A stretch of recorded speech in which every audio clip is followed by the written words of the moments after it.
Even here it says the meeting is being recorded, but I know it is. Okay.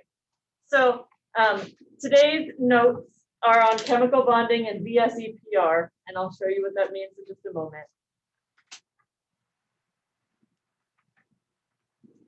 But basically, we're going to talk about the shapes of molecules a little bit and why I draw them in specific shapes, and hopefully you'll understand it a little bit more.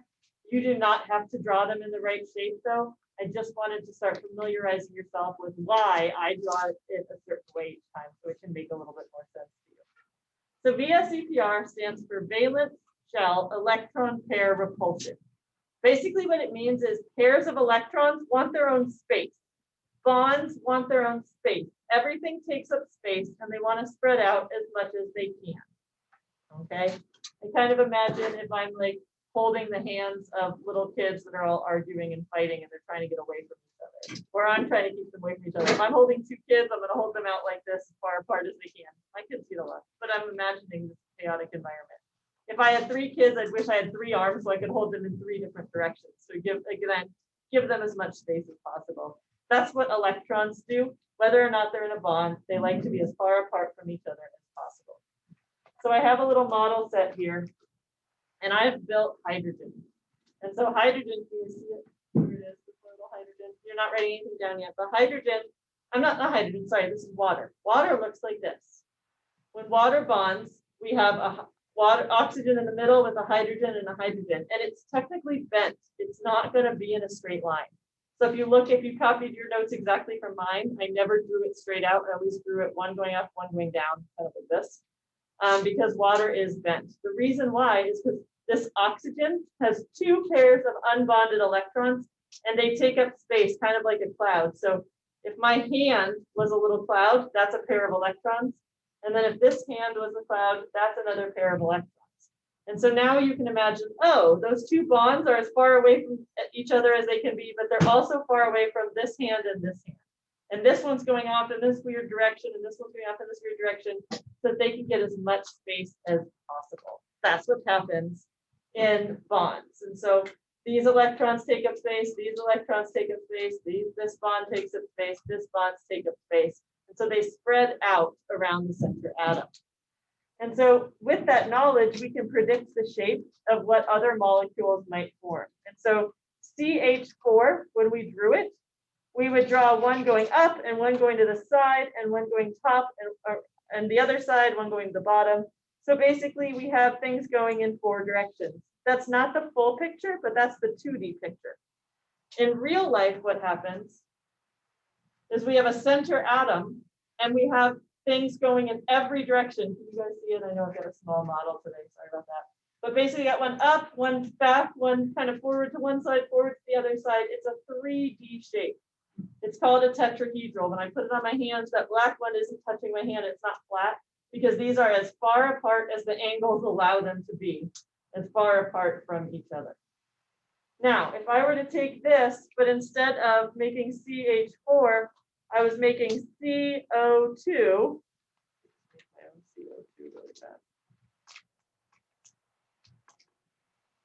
In CO2, each carbon bonds to each oxygen 2 times. And so we have to do 2 connections to each oxygen. So I have my carbon here with 4 connections, and I have to give it 2 connections to each oxygen. And so now there's that bond. And then I do 2 connections to the other oxygen. And when I do, it ends up being basically a straight line. These strings aren't working perfectly, but basically a straight line. And that should make sense to you now that you know that all the bonds want as much space as they can. The farthest way they can be from each other is on opposite sides of the center atom. So if you've drawn CO2 where one goes up and one goes sideways, I'm not going to mark it wrong, but I always drew it with them being opposite each other, because I know that the bonds want as much space as they can possibly have. So this is the way they actually form when that molecule forms. And so you can see some other shapes here. If you have a really rare instance where there is one central atom that bonds 3 times and it doesn't have any extra electrons on it, it's actually going to be a 2D flat picture like this. That's called trigonal planar. That's pretty rare. What's more common is one that's not on there. It's just called pyramidal. And that would be like NH3, which has 3 H's and it has a pair of electrons here, so it's a slight pyramid. Because those electrons take up space, so they flatten those guys, or they bend those guys out just a little bit. And so again, you don't have to know the shapes in one semester chemistry, but I wanted to introduce the idea to you. And I do want you to understand that part of the reason they have those shapes is because bonds take up space, unbonded electrons take up space. Depending on what you have around the center of the atom, everything wants as much space as it can possibly get. So here they're showing you CO2, where those electrons are spread out as far apart as they can. Here's a bent molecule where this is a bond, and this is one pair of unbonded electrons that's taking up space, that's causing it to bend. Here's water where this is a bond, that's a pair of unbonded electrons, and that's a pair of unbonded electrons that causes it to bend. And so everything basically just takes up space. This is what we would draw the tetrahedral to look like, but here is what a tetrahedral looks like in real life, a center atom with 4 things coming off of it all spread out from each other. And now I'm going to zip through those. So we're going to write about molecular polarity, but I want to talk about it first, and then we'll copy some stuff down and be done for today. So a molecule can become polar. Anyone know what polar means? Opposite. Our poles are cold, so our poles are cold. But different sides. So when we talk about the poles of a magnet, have you heard of that? How magnets have a positive end and a negative end. A polar bond has a positive end and a negative end. Okay? And a polar bond can happen in covalent bonding when they don't share equally. So remember, in covalent bonding, 2 elements share at least 1 pair of electrons. Do you think all atoms are equally strong? They are not. Okay? Just like all people are not equally strong. So in some covalent bonds, 2 elements are totally equally strong, like oxygen bonding to oxygen. They're going to be equally strong. They share totally equally. Other times, 1 element is going to be stronger than the other element. The scientific word for that is more electronegative. But basically, an element that's more electronegative is stronger when it bonds than another element, which means it really wants those electrons more, so it pulls them in a little bit tighter. I like to think about like preschool age kids. I have a 2-year-old and a 4-year-old niece, and I think these are the perfect ages for me to be imagining. And the older one, if the older one's really nice, it doesn't work. This older one is not that nice. She's not that nice to her younger sister. So let's say I give them 1 cookie and I say, now you need to share it. That would be a disaster. Because little Claire would be holding on like this, trying to get the cookie, and her sister would be standing above her like this, holding the cookie close to her. It would not be an equal share. Okay. Would they still both be hanging on to it? Maybe, because Claire's a fighter. But Maeve isn't going to let her get it too easily either. Okay. And so that's sort of what a polar bond is in a covalent bond. If one element is way stronger than the other, even though they're both holding onto the electrons, it holds the electrons closer to its nucleus. And the weaker element is hanging on like this and holding its electrons not as close to its nucleus. Now, in ionic bonding, one is so strong that it takes the electrons from the other. Covalent bonding, they're a little bit more equal in strength, so there is still an element of sharing going on. But in covalent bonding, they can share equally, and that's called a non-polar bond, or they can share unequally, and that's called a polar bond. So I think I want to shift now away from this. And I want to show you my screen, and we are going to, you guys are going to copy down what I'm writing into your notes.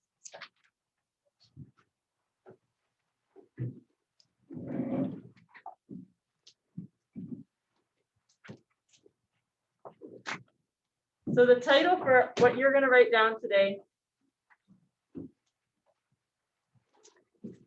is polar bonds.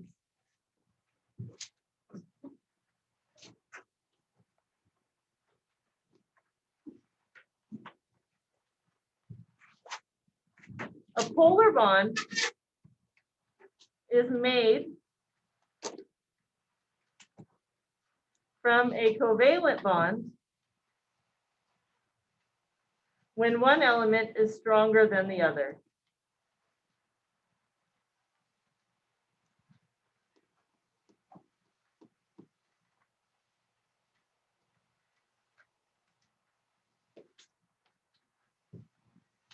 So a polar bond is made from a covalent bond when one element is stronger than the other.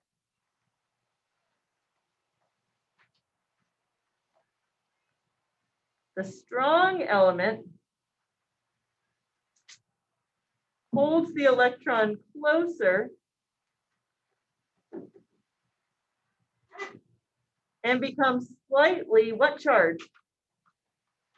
If it's holding that electron closer to it, it's going to become, electrons are negative, it's going to become slightly negative. It's not going to become -1 because it didn't take the electron, but it's a little bit more negative because it's holding the electron closer to it.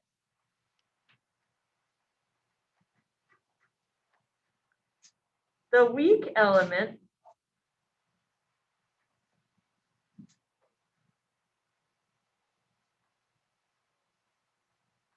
holds the electron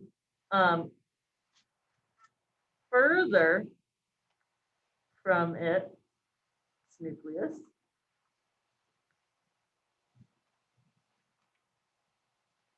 And becomes slightly positive.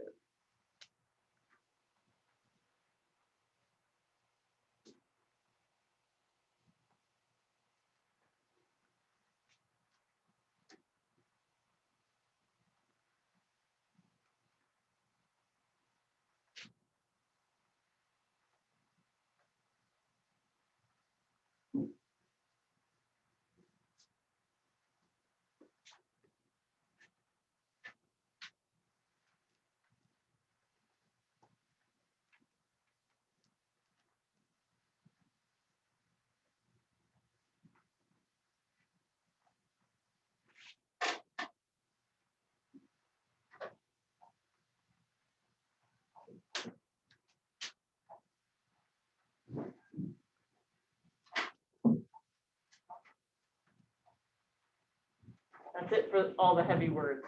I'm going to leave that for a second. So I'm going to start from the beginning. It says a polar bond is made from a covalent bond when one element is stronger than the other. The strong element holds the electrons closer and becomes slightly negative. The weak element holds the electrons further from its nucleus and becomes slightly positive. And then the last step, which is an important one.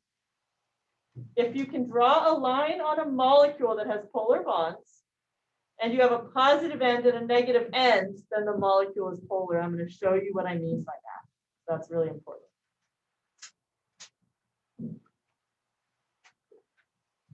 And do carbon dioxide as an example. And we're going to do water as an example.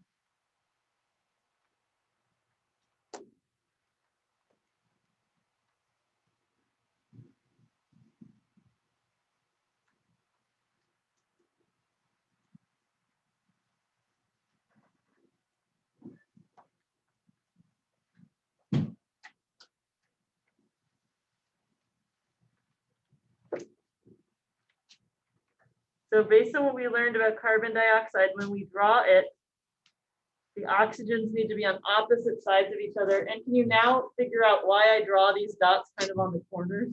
Because again, they want as much space as possible away from each other and also away from the bonds. So that's why I do that. Again, you don't have to know to do that, but that's why I do it. And then for water,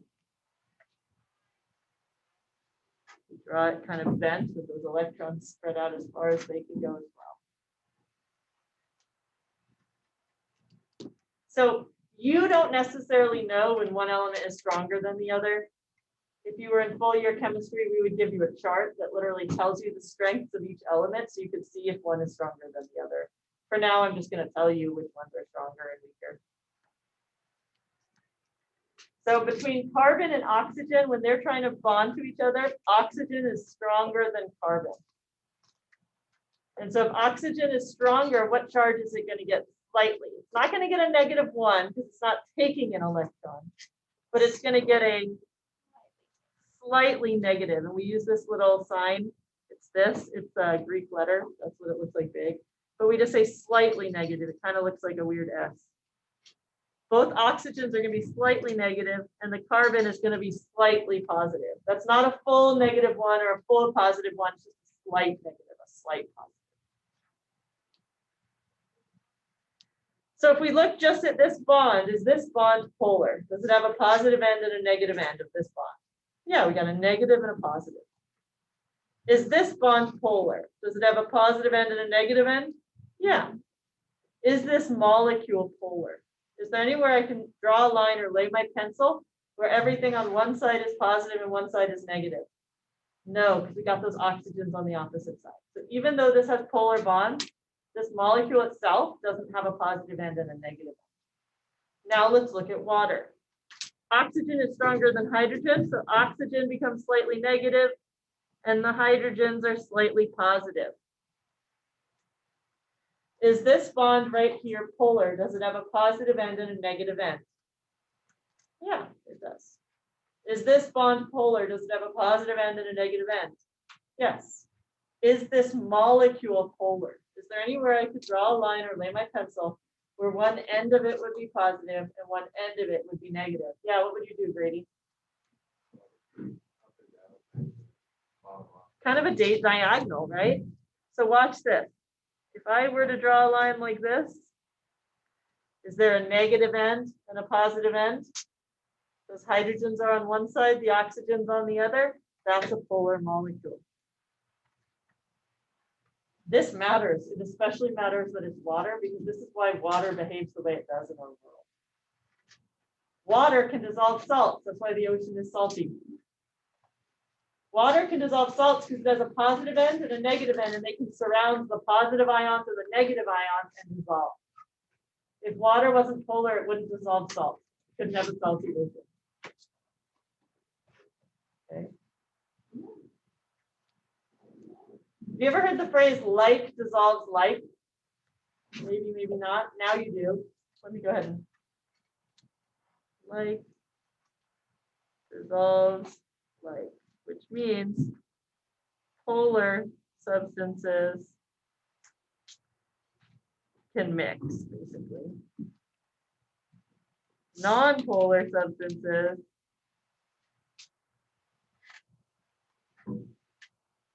mix with non-polar. Polar substances mix with polar substances. So if I have something that's charged, it can mix with water. If I have something that's not charged, it can mix with something non-polar. What is something that water does not mix with? Oil. Oil. Water is polar, so what must oil be? Non-polar. And that's true. Oil is not polar. It will never mix with water no matter how much you do it. That's why the oil sits on top of the water, and it's because it's less dense, but it will never ever mix. You shake a salad dressing bottle, and as soon as you stop shaking, what does it start doing? Separating out. Okay, they will not mix because they are opposite material. Now, anyone ever, I'm sure we've all experienced this. Think about a time when you got your hands really greasy and dirty. Maybe butter or oil or some kind of grease and dirt. Everyone think of a time when you've done something like that? And you go to run your hands under water, does that clean them? Can you clean them with just water? No, because that grease, dirt, and oil is non-polar and water is polar. And so you're basically repelling the water. If you drop water on your hands when they're greasy or buttery or dirty like that, it literally like beads up and washes off. It doesn't go off very well. You can kind of melt like butter with hot water and eventually it'll wash away, but a lot of those greases will really stick to your hands and won't wash away. What's the simple solution to make that happen? Soap. Soap is like a magical solution for cleaning your hands, right? You're all greasy, put a little soap, lather it around, and then you can rinse it off, no problem. Soap is like a magical molecule because it's a really big molecule and it has a polar end and it also has a non-polar end. So what soap does is you've got your greasy hands, you tried rinsing them with water, that doesn't work, you put some soap on it. The soap attaches to the dirt with its non-polar end. And then you rinse it with water and its polar end attaches to the water and it washes away. So because soap is kind of a combination, it can connect to the dirt and grab onto the dirt, and then it will wash away with the water because it goes with the water as well. Now, think about a duck. Everyone's seen a duck in a pond or a lake? You ever watch ducks swimming or birds swimming? Have you ever noticed how their wings don't get wet? their feathers, their outer layer feathers don't get wet. Why is that? They're coated with something that must be non-polar. And so because feathers have a non-polar coating or material on them, they don't get wet. What does happen if a bird happens upon an oil spill? You've all seen bad images of this. What happens to birds and oil and dirt and things like that? Have you all seen the images I'm talking about? They get coated in it, right? If they touch oil or something like that, which is non-polar, with their non-polar wings, it attracts. And they get their feathers completely covered. And they can't go swim in water and have it clean off because just like their feathers are non-polar and repel water, so does the dirt or grease or oil that's on them. And cue the Dawn dish soap commercials. We've all seen them, where they're like, Dawn, the power for your dishes and also saving wildlife, which is true because it's actually really safe. It does a really good job at it. But when they're trying to rescue birds and animals from oil spills where that stuff is coated, they have to use soap, which has its non-polar end that attracts to the dirt, and then water, which washes away the soap because the soap also attracts to the water. They milk those poor ducks. Those poor things, right? Hopefully they don't do it on purpose. But all of this happens because of polar bonds and something being polar. And when you take biology next year, they're going to talk about this, and you having this basic understanding is going to be a real helpful leg up for you when you're in biology. So I like to talk about it because I think it has some relevant connections. So the only stuff I might test you on is the stuff that we wrote down. And that is it for today. I'm going to wrap up today early, reminding you that today is the last day to turn in late work if you want it included on your 12-week grade. If you have any missing assignments, please turn them in today, because tomorrow I am submitting your 12-week grade. Oh, like by the time by 11 o'clock tomorrow when I start grading.